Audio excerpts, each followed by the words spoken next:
সামনে কোরবানির ঈদ, তাই কিশোরগঞ্জের সবচেয়ে বড় কোরবানির হাটে চলছে জমজমাট বেচাকেনা।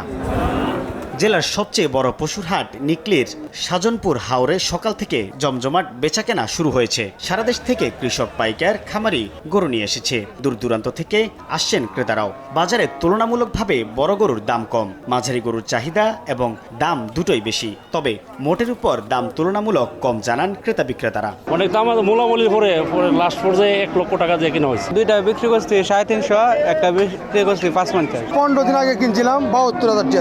15 দিনে মনে হয় প্রায় 5,000 টাকাও হয়েছে। দুইটা কিনছি লোক আপনার 350 দেয়া, দাম মোটামুটি আছে আর 75,000 টাকা দাম চাইছিলাম, 68,000 টাকা সে বলছে আর কি। গরুর বাজার তো বেশি দাম নাই, বুঝেন না, ধানের দাম নাই, গরুর দাম নাই। বাজারে ক্রেতা বিক্রেতাদের নিরাপত্তায় নেওয়া হয়েছে প্রয়োজনীয় ব্যবস্থা।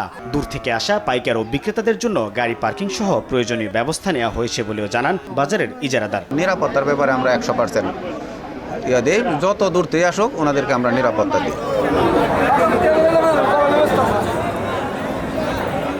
জেলা প্রাণী সম্পদ অফিসের হিসেব মতে এবার জেলায় কোরবানির পশুর চাহিদা রয়েছে 1,52,185টি। এর বিপরীতে গবাদি পশুর মজুদ আছে 1,91,406টি। জেলায় 124টি হাটে কোরবানির পশু কেনাবেচা হচ্ছে।